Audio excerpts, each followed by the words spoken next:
नमस्कार। उत्तराखंड की खास खबरों में आपका स्वागत है। मैं हूं प्रियंका चौधरी। पेश हैं अब तक के समाचार।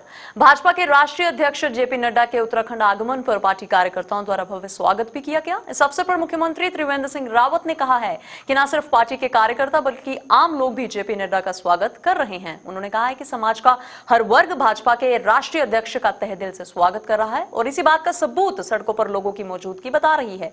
वहीं भाजपा राष्ट्रीय अध्यक्ष जेपी नड्डा के देश भर के दौरे पर मुख्यमंत्री त्रिवेंद्र सिंह रावत ने कहा है कि यह सौभाग्य है कि उनका देश भर का प्रवास उत्तराखंड से शुरू हो रहा है। उन्होंने कहा है कि उत्तराखंड देवभूमि है और उनका प्रवास देवभूमि से शुरू हो रहा है।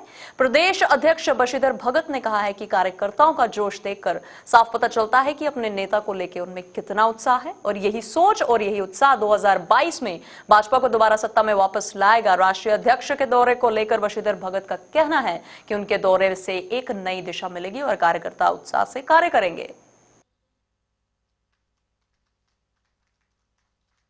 कार्यकर्ताओं ने बहुत जोरदारी से उनका स्वागत किया है, हरिद्वार से लेकर के और देहरादून शहर में उनका अभी थोड़ी देर पहले प्रवेश हुआ है। बाकी जो पार्टी के विविध प्रमुख घटक हैं, पंचायती राज व्यवस्था हो, सहकारिता व्यवस्था हो या फिर जो हमारे दायित्वधारी हैं, मंत्रीगण हैं, संगठन के लोग हैं, उन सब के साथ माननीय अध्यक्ष जी विचार विमर्श करेंगे और उनका मार्गदर्शन करेंगे।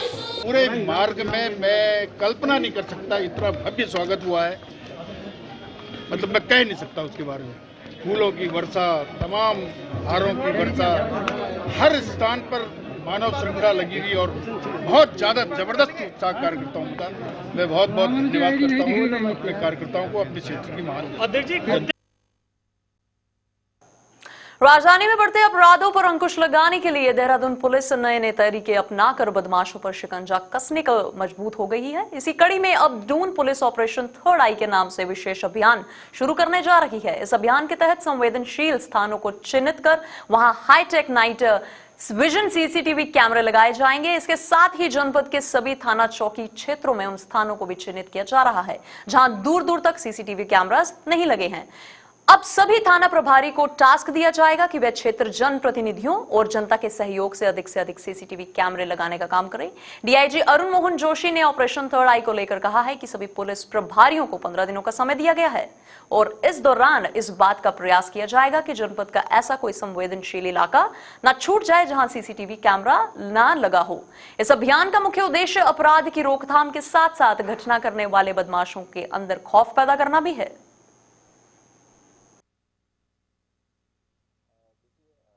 हम लोग जो क्राइम हो रहा है उसमें तमाम टूल्स इस्तेमाल करते हैं। उसमें एक इम्पोर्टेंट टूल जो है सीसीटीवी के माध्यम से उनको ट्रेस करने का भी है। मैनुअली भी कोशिश करते हैं फॉलो करने का, इलेक्ट्रॉनिक सर्विलांस को इस्तेमाल करते हैं, लेकिन सबसे इम्पोर्टेंट जो आज की डेट में टूल हो गया है वो कैमरे से जो भी हमको लीड मिल पाती है उससे काफ़ी पुलिस को सहूलियत रहती है। तो हमने 2 हफ्ते का एक ड्राइव स्टार्ट किया है। फोकस ये है कि जो इस तरह के पॉइंट्स हैं जहाँ पर हमारे कैमरे नहीं लगे हुए हैं और जहाँ से कई बार हमको दिक्कतें आती हैं जब हम कैमरे फॉलो कर रहे होते हैं, वो एरियाज हमारे कवर हो जाएं। तो जो भी हमारे थाना प्रभारी हैं, सर्कल ऑफिसर्स हैं, उनको बताया गया है कि 2 हफ्ते का एक विशेष अभियान चलाएंगे और जो भी इस तरह के हमारे पॉइंट्स हैं जहाँ पर कैमरे फंक्शनल नहीं है या नहीं लगे हुए हैं उनको आइडेंटिफाई करते हुए उनको रेक्टिफाई करेंगे और जहाँ पर नए कैमरे लगने हैं उनको इमीडिएटली लगवाने का काम करेंगे। और इसके बाद 15 दिन के बाद हम इसमें एक मॉक एक एक्सरसाइज करेंगे जिसमें हम देखेंगे कि कहाँ पर ऐसी खामियां भी रह गई हैं जहाँ से क्रिमिनल को लाभ मिल सकता है। फोकस इसी बात पर है कि कैमरों का मैक्सिमम इस्तेमाल किया जा सके। खासतौर से रात के समय जो घटनाएं होती हैं, नाइट विजन वाले जो कैमरे हैं वो बड़े ख़राब स्थिति में या बहुत कम है हमारे पास, उस पर भी हम लोग लगातार फोकस कर रहे हैं। बाकी मुझे लगता है कि स्मार्ट सिटी के जो कैमरे हैं उनके फंक्शन होने के बाद काफ़ी सहूलियत रहेगी, तो उसमें हम लोग उनके क्लोज टच में हैं ताकि वो भी जल्दी से जल्दी हमको उसका भी हेल्प मिल पाए।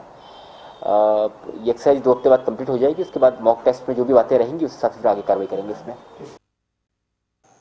बीते दिनों सड़क हादसे में रायपुर निवासी एक शख्स की मौत हो गई थी। इस मामले की जांच डीआईजी अरुण मोहन जोशी ने सीईओ रायपुर पल्लवी त्यागी को सौंपी थी। सीईओ रायपुर ने अपनी रिपोर्ट डीआईजी को सौंप दी है। रिपोर्ट में यह भी पाया गया है कि यह हादसा सड़क में खुले पड़े मेन होल के कारण पेश आया था। इस रिपोर्ट के आधार पर अब रायपुर थाने में संबंधित कार्यदायी संस्था के खिलाफ मुकदमा दर्ज कर लिया गया है। वहीं डीआईजी अरुण मोहन जोशी ने यह स्पष्ट किया है कि यदि सड़कों में खुले हुए मेन होल के कारण किसी की भी मृत्यु होती है तो ऐसे में संबंधित संस्था के खिलाफ मुकदमा दर्ज किया जाएगा। जैसे मैंने आपको बताया कि बड़ा गंभीर प्रकरण था और इसमें जो है इसीलिए इमीडिएटली जो हमारी सीओ नेहरू कॉलोनी है उनको जांच दी गई थी और हमारा फोकस इसी बात पर है कि इस तरह के जो हादसे हैं उनको रोका जा सके। जो भी डिपार्टमेंट्स काम कर रहे हैं, जो भी संस्थाएं काम कर रही हैं या जो भी कंस्ट्रक्शन कंपनी है जो काम कर रही हैं, वो अपनी जिम्मेदारी को समझें। उनके स्तर पर कोई इस तरह की लापरवाही होती है जिससे किसी की जान चली जाती है तो बड़ा अनफॉर्चुनेट है और इसीलिए इसमें हम लोग लीगल कार्रवाई भी कर रहे हैं और इसमें एफआईआर हम लोग रजिस्टर कर रहे हैं और फिर जो भी फैक्ट्स आगे सामने आएंगे उस हिसाब से आगे कार्रवाई करेंगे। कृषि कानून के विरोध में गदरपुर कांग्रेस कार्यकर्ताओं ने प्रदर्शन किया। इस दौरान कांग्रेस कार्यकर्ताओं ने केंद्र सरकार व अंबानी अडानी का पुतला भी फूंका। प्रदर्शन की अगुवाई कर रहे किसान कांग्रेस के प्रदेश महासचिव राजीव ग्रोवर ने कहा है कि किसान कांग्रेस के प्रदेश अध्यक्ष सुनील राठी के नेतृत्व में प्रदेश भर में किसान बिल को लेकर विरोध प्रदर्शन किए जा रहे हैं। इसी क्रम में गदरपुर में भी प्रदर्शन किया गया। वहीं पूर्व विधायक प्रेमानंद महाजन ने कहा है कि केंद्र सरकार की गलत नीतियों के कारण देश के सैकड़ों किसान ठंड में सड़क पर बैठे हैं। इसी के विरोध में किसान कांग्रेस ने केंद्र सरकार व अंबानी अडानी के पुतलों का भी दहन किया।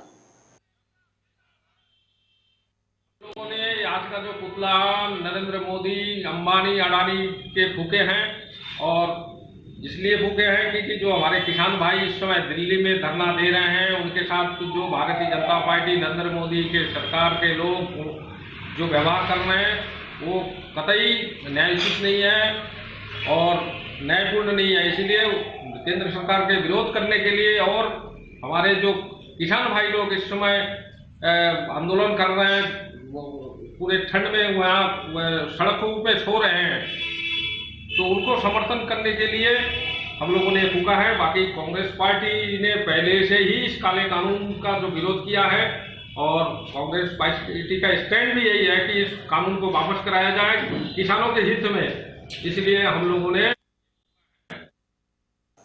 वहीं दिल्ली में किसान बिल के विरोध कर रहे किसानों के समर्थन में डोईवाला के किसान भी अब उतर आए हैं। डोईवाला में किसानों ने किसान बिल के विरोध में प्रदर्शन किया और केंद्र सरकार का पुतला दहन करते हुए इस बिल को वापस लेने की भी मांग की है। प्रदर्शन की अगुवाई कर रहे किसान नेता मनोज नोटियाल ने कहा है कि यह बिल किसानों के हित में नहीं है, इसलिए किसानों के हित को देखते हुए सरकार इस बिल को वापस ले। उन्होंने चेतावनी भी दी है कि अगर सरकार ने यह बिल वापस नहीं लिया तो डोईवाला के किसान भी बड़े आंदोलन करने को मजबूर हो जाएंगे।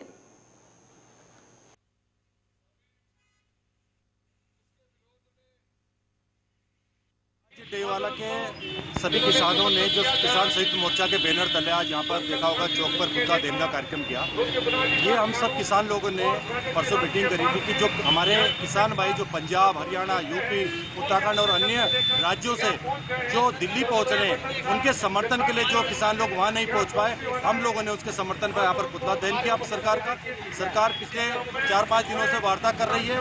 परसों 3 तारीख को वार्ता हुई थी, आज फिर वार्ता है। हम तो ये चाहते हैं कि सरकार को सुदबुद्धि आए और जो किसान आंदोलनित हैं जो ये मांग कर रहे हैं कि एसएमसी जो न्यूनतम समर्थन मूल्य है उसको लागू किया जाए, तो इन सब बातों पर अगर सरकार अपना विड्रॉ करती है तो सारे किसान बॉर्डर से हटने को तैयार हैं। कोरोना महामारी को फैलने से रोकने के लिए केंद्र सरकार द्वारा गाइडलाइन जारी की गई है, जिसमें सोशल डिस्टेंसिंग व मास्क लगाना अनिवार्य किया गया है। लेकिन देहरादून के सरकारी अस्पताल गांधी शताब्दी व कोरोनेशन हॉस्पिटल की कैंटीन में सरकार की कोरोना गाइडलाइन की जमकर धज्जियां उड़ाई जा रही हैं। जब इस पर मीडिया कर्मियों की नजर पड़ी तो कैंटीन संचालक सतर्क हो गए और उन्होंने आनन फानन में मास्क भी लगाए। वहीं जब इस मामले को लेकर हॉस्पिटल के सीएम एस मनोज उप्रेती से बात की गई तो उन्होंने कैंटीन संचालकों पर कार्रवाई करने की बात कही। उन्होंने कहा है कि यदि कैंटीन संचालक इस तरह से बिना मास्क के काम करते नजर आए तो उन पर कार्रवाई की जाएगी।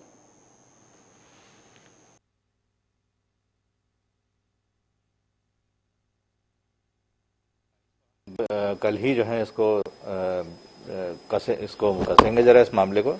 और दूसरा यह है कि सिर्फ एक दिन कहने से काम नहीं चलेगा, हमको रोज ही इस चीज को पड़ेगा, चाहे वो यहाँ की कैंटीन हो चाहे वो गांधी शताब्दी की कैंटीन हो। लोगों को इसके लिए थोड़ा सा सीरियस तो होना ही पड़ेगा, क्योंकि जरा सा चूक और बीमारी आपको तुरंत पकड़ेगी। एसपी देहात स्वप्न किशोर ने लक्सर कोतवाल का अर्धवार्षिक निरीक्षण भी किया। निरीक्षण के दौरान एसपी ने सबसे पहले कार्यालय में दस्तावेजों का निरीक्षण किया। इसके बाद शस्त्रों की चेकिंग की। एसपी ने लंबित मुकदमों की जांच पूरी करने और मुखबरी तंत्र को और मजबूत करने के साथ साथ गांव के चौकीदारों से लगातार संपर्क बनाकर गांव की तमाम गतिविधियों पर भी नजर रखने का निर्देश दिया है। इस दौरान कोतवाल हेमेंद्र नेगी और एसएसआई नितेश शर्मा और तमाम चौकी प्रभारी भी मौजूद रहे।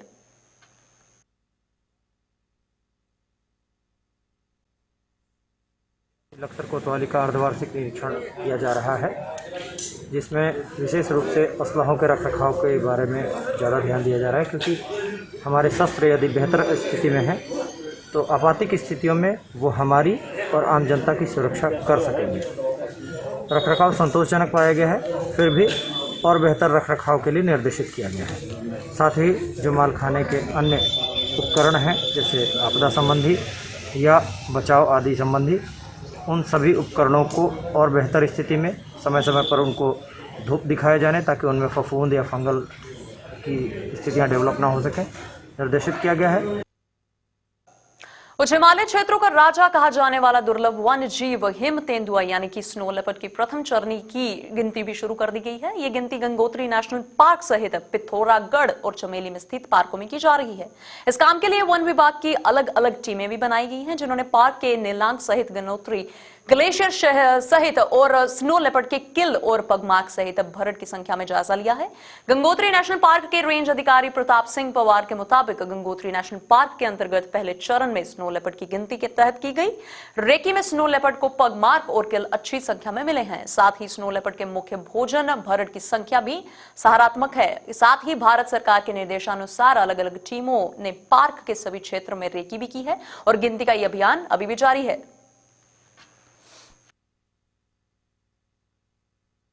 हमारे द्वारा है दो नवंबर से जो है स्नो लेपर्ड की गिनती के लिए कुछ टीमें बनाई गई थी, जिस टीम में मैं भी था तथा मेरे एक दूसरे साथी भी थे, जो अलग अलग क्षेत्रों में लेपर्ड की गणना की गई तथा उसके जो स्टैक्स हैं कि किन क्षेत्रों में वो रहते हैं, किन क्षेत्रों में स्नो लेपर्ड के चिन्ह मिलते हैं, ये पूरा इस समय भ्रमण किया गया तथा आने वाले टाइम पे अभी भी भ्रमण किया जाएगा।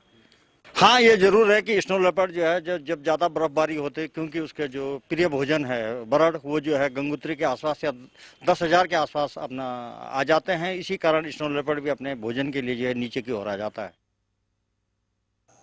राजाजी नेशनल पार्क से सटे औद्योगिक क्षेत्र में आज गुलदार के आने से स्थानीय निवासियों में दहशत का माहौल बन गया है। आपको बता दें कि जंगली जानवरों का हरिद्वार के रिहायशी इलाकों में आना लगातार जारी है। हरिद्वार के पुराने इंडस्ट्रियल एरिया में एक आश्रम में गुलदार घुसने से हड़कंप मच गया। पुराने पुजारी द्वारा वन विभाग की सूचना दी गई, जिसमें मौके पर पहुंची वन विभाग की टीम ने गुलदार को पकड़ने के लिए रेस्क्यू भी किया। कड़ी मशक्कत के बाद गुलदार को ट्रैक्यूसेट कर लिया गया है और जल्द ही जल्द जंगल में छोड़ दिया जाएगा।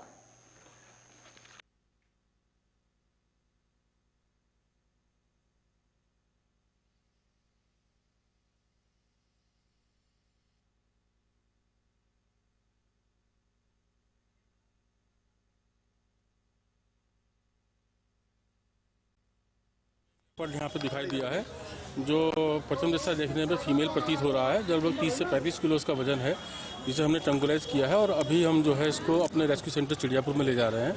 वहाँ एक बार पूरी तरह से जांच करने के बाद जैसा उच्च अधिकारियों द्वारा निर्देश दिया जाएगा, उसी हिसाब से इसको छोड़ना या अंदर रखना जो भी कुछ है, वो जैसा निर्देश हमें प्राप्त होगा उसका अनुपालन किया जाएगा। ट्रंकुलाइज किया जाता है, इसमें हम लोग कुछ दवाई इस तरह की यूज़ करते हैं जिससे जानवर कुछ समय के लिए बेहोश हो जाता है। तो अभी जैसे आपने देखा कि बेहोश हो चुका है, अभी इसको थोड़ा दूर जाने पर हम रिवाइवल देंगे ताकि दोबारा अपने होश में आ जाए और फिर बाकी पैरामीटर्स को उसके हिसाब से हम लोग चेक करेंगे। थे हमारे पास 11:15 बजे के आसपास कि एक लेपर्ड जो है इंडस्ट्रियल एरिया में घुस चुका है। तो ये एरिया बिल्कुल राजाजी नेशनल पार्क की सीमा से लगा हुआ एरिया है। तो हमारी टीम इमीडिएट वहाँ मोबिलाइज हुई। हमने सारे अपने जितने भी हमारे रेस्क्यू दस्ता थे, स्पेशल ऑपरेशन ग्रुप के लोग और हमारे जो रेस्क्यू टीमें हैं, वो सब मोबिलाइज होकर यहाँ पे आई और उसके बाद फिर हमने इसको सबसे पहले कन्फाइनमेंट एरिया में लिया, क्योंकि पहले ओपन एरिया में था। तो अगर लेपर्ड को पकड़ना है, एक तरफ सारी आबादी, पूरा रिहायशी एरिया, बच्चे घूम रहे हैं, स्कूल बगल में है, फैक्ट्री हैं, तो हमने सबसे पहले प्रायोरिटी दी कि इसको कन्फाइन किया जाए। कन्फाइन करने के बाद फिर हमारे पशु चिकित्सक आए।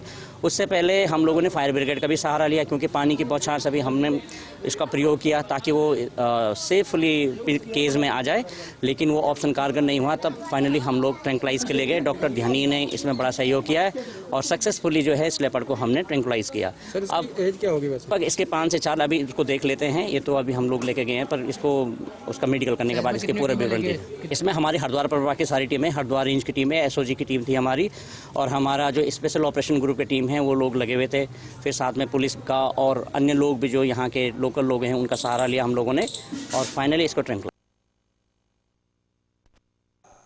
दुनिया भर के लिए आज प्लास्टिक सिरदर्द बनी हुई है। विशेष करके पॉलिथीन जो है, जो जलाया भी नहीं जा सकता और ना ही जमीन में दबाया जा सकता है। प्लास्टिक से छुटकारा पाने के लिए नगर पालिका मसूरी ने नेस्ले इंडिया के साथ मिलकर इसका न सिर्फ समाधान ढूंढ लिया है बल्कि उससे लाभ का नायाब तरीका भी खोज निकाला है। नगर निगमों के घेरों में दुकानदारों आदि से निकले कूड़े की छटाई करके पॉलिथीन की अलग अलग करने के पश्चात विशेष मशीनों से 65 लाख पॉलिथीन को कंप्रेस करके उससे बड़े बड़े बेंच और टाइलों का निर्माण किया है।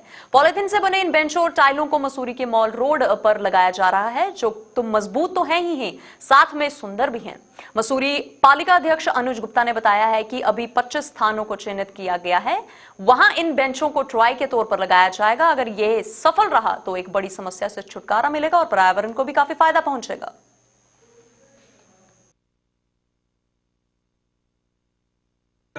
ये प्रपोजल ट्रायल बेस पे स्टार्ट किया है, जिसमें जितनी भी हमारे यहाँ नगर के द्वारा वेस्ट कलेक्ट होता है उसको सेग्रीगेट करके, जो उसमें ड्राई वेस्ट होता है उसको इकट्ठा करके प्लांट में भेजकर उसकी कार्य पालिका द्वारा किया जा रहा है। और उदाहरण अभी फर्स्ट स्टेज में हमने 25 बेंचेस ट्रायल के लिए मंगाई थी, जो कि काफी लोगों को पसंद भी आई और काफी जगह लगाई गई और भविष्य में जितना भी वेस्ट पालिका द्वारा इकट्ठा किया जाता है उसका सदुपयोग पालिका द्वारा किया जाएगा। ये सर टोटल जितनी भी बेंचेस बनी हुई हैं ये सब लो वैल्यू प्लास्टिक की बनी हुई हैं MLP, और इस तरीके की बेंचेस हम लोग जो है करीब 15 स्थानों पे अलग अलग जगह लगा रहे हैं और साथ में टाइल्स का भी उपयोग किया जा रहा है। ये कार जो है नेस्ले इंडिया और हिंदारी और साथ में यहाँ की नगर पालिका के बीच में मिलकर के ये काम हो रहा है। इस बेंच इतनी मजबूत है और साथ साथ में इसका वेट भी इतना ज़्यादा हैवी है कि इसको 3 लोग आराम से भी बैठ भी सकते हैं। और जो आप देख रहे हैं वो हम लोगों ने करीब 420 स्क्वायर फीट टाइल्स। देहरादून नगर निगम का इस साल 50 करोड़ रुपए का राजस्व का लक्ष्य था, लेकिन कोरोना काल के कारण नगर निगम अपना लक्ष्य पूरा नहीं कर पाएगा। नगर निगम लक्ष्य के पास पहुंचने के लिए हर तरह से कोशिश कर रहा है। मेयर सुनील उनियाल गामा ने बताया कि नगर निगम ने इस बार हाउस टैक्स के लिए दी जाने वाली छूट सिर्फ एक बार दी जाएगी और अगर टैक्स जमा नहीं होता है तो नगर निगम परिसर में टैक्स वसूली के लिए स्टॉल लगाए जाएंगे। उनके मुताबिक नगर निगम की बोर्ड की बैठक 2 दिसंबर को होनी थी, लेकिन कोरोना के कारण बैठक को स्थगित कर दिया गया है और आगामी जनवरी में बोर्ड बैठक करने के लिए भी निर्णय लिया गया है। हाउस टैक्स के लिए हमने इस बार नीति ये बनाई है कि जो हम बार बार छूट देते हैं उससे जो है लोग भी भ्रमित होते हैं। लोग सोचते हैं कि अब फिर दोबारा छूट मिल जाएगी, तो इस बार छूट एक बार करेंगे और हम इसको बृहद स्तर पर करेंगे। हम वार्डों में भी कैंप लगाएंगे। वार्डों में कैंप लगाने के साथ साथ सोशल डिस्टेंस का पालन भी करेंगे। कोरोना काल चल रहा है, अगर जरूरत पड़ेगी तो जैसे हमने अभी स्वयं सहायता समूह के द्वारा हमने 50 स्टॉल यहाँ पर लगाए थे, जरूरत पड़ेगी तो हम के माध्यम से जो है अपने टैक्स को जो है उसकी रिकवरी। गदरपुर के निकटवर्ती गांव पीपलिया नंबर 1 में रुद्रपुर विधायक राजकुमार ठकुराल विकास कार्यों का शिलान्यास किया गया, जिनमें से सड़कों तथा अन्य विकास कार्य भी शामिल हैं। इस अवसर पर रुद्रपुर विधायक राजकुमार ठकुराल ने कहा है कि कांग्रेस के कार्यालय में छोटी सी सड़क के लिए भी अन्य परेशानियों का सामना करना पड़ता था तथा भाजपा विधायकों को विकास कार्य नहीं करने दिया जाते थे, लेकिन मुख्यमंत्री त्रिवेंद्र सिंह रावत के नेतृत्व में प्रदेश विकास कर रहा है और प्रदेश के हर गांव को सड़क संपर्क से जोड़ा जा रहा है।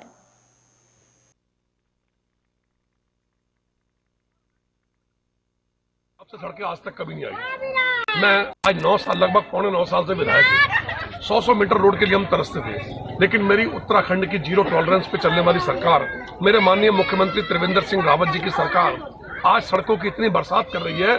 जो विधायकों को 10 करोड़ रुपए प्रतिवर्ष की सड़कें मिलती थी, आज ग्रामीण क्षेत्र में 29 सड़कें मैं लेके आया हूँ। मैं कांग्रेस की सरकार में एक सड़क के लिए बहुत तड़पता था कि मुझे कोई सड़क मिल जाए। आज गाँव को गाँव जोड़ रहा हूँ। कोई गांव ऐसा नहीं जहां पर पक्की सड़क नहीं होगी। ये मेरे माननीय मुख्यमंत्री जी का मुझे आशीर्वाद है और निश्चित रूप से आप देखिएगा ये विधानसभा उत्तराखंड की एक आदर्श विधानसभा बनेगी, क्योंकि मुझे इतना वोट डाला गया है कि जब से उत्तराखंड राज्य बना आज तक किसी विधायक को इतना वोट नहीं मिला और उसी अनुरूप यहाँ पर सड़कों का निर्माण।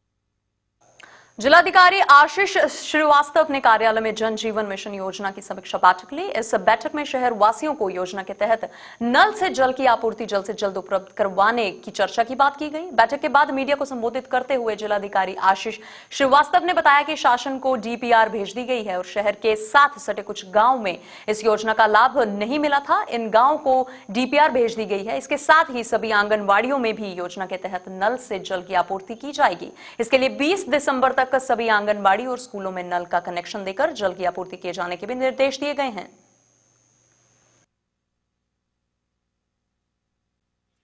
जो पूरे राज्य में देहरादून अभी प्रथम स्थान पर है और लगभग 87% से ऊपर थोड़ा जो है कवरेज किया जा चुका है। अब इसके अलावा कुछ गांव हैं, वहां के लिए जो है हमने डीपीआर जो है शासन को आज अब भेज दी है और वहां से जैसे ही वो पास होकर आएगी तो और घरों में भी किया जाएगा। दूसरा, जल शक्ति मंत्रालय द्वारा हमें एक कहा गया था कि 100 दिनों के भीतर समस्त आंगनवाड़ी और स्कूलों में भी जो जल जो है वो नल से दिया जाना है। उसके क्रम में भी आज हमारी बैठक हुई है और लगभग 80% के आसपास जगहों पर जो है ये दिया जा चुका है और 20 दिसंबर तक सभी को टारगेट दिया जाए इसको कंप्लीट कर लें। हमारा 100 दिन 10 जनवरी को पूरा होगा, लेकिन हम चाह रहे हैं कि 20 दिसंबर तक सभी आंगनवाड़ी और स्कूलों में नल के द्वारा जल का कनेक्शन जो है जल प्राप्त हो सके। रुड़की नगर निगम द्वारा सफाई कर्मचारियों को मेडिकल किट भी बांटी गई। नगर निगम में एनएसए चंद्रकांत भट्ट ने बताया है कि नगर निगम इस पूर्व भी सभी कर्मचारियों को सुरक्षा किट प्रदान कर गई है। इस कड़ी के रुड़की नगर निगम विभाग के आला अधिकारियों के आदेश पर सफाई कर्मचारियों को सेपरेट मेडिकल किट भी उपलब्ध करवाई गई। उन्होंने कहा है कि सफाई कर्मचारियों को ड्यूटी के दौरान और घर में भी एक मेडिकल किट रखने का दिशा निर्देश जारी किए गए हैं।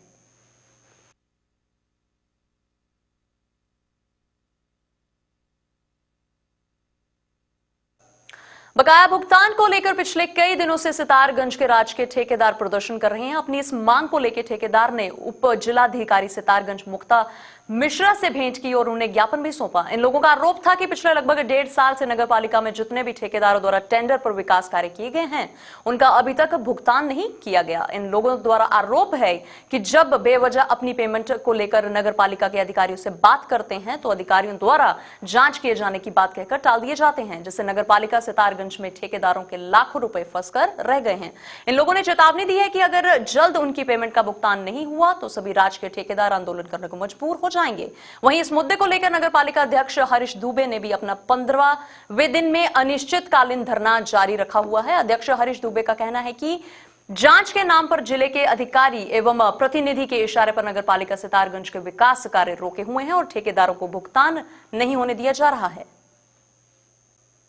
1.5 वर्षों से जब से नगर पालिका का निर्माण हुआ है, नए अध्यक्ष जी आए, टेंडर निकाले गए और हम लोगों द्वारा सभी ठेकेदारों द्वारा कार्य किए गए और कार्य के पश्चात भुगतान भी होता है, लेकिन एक वर्ष से अधिक हो गए, सबके काम पूरे हुए, अधिकांशतः कार्य पूर्ण हो चुके हैं।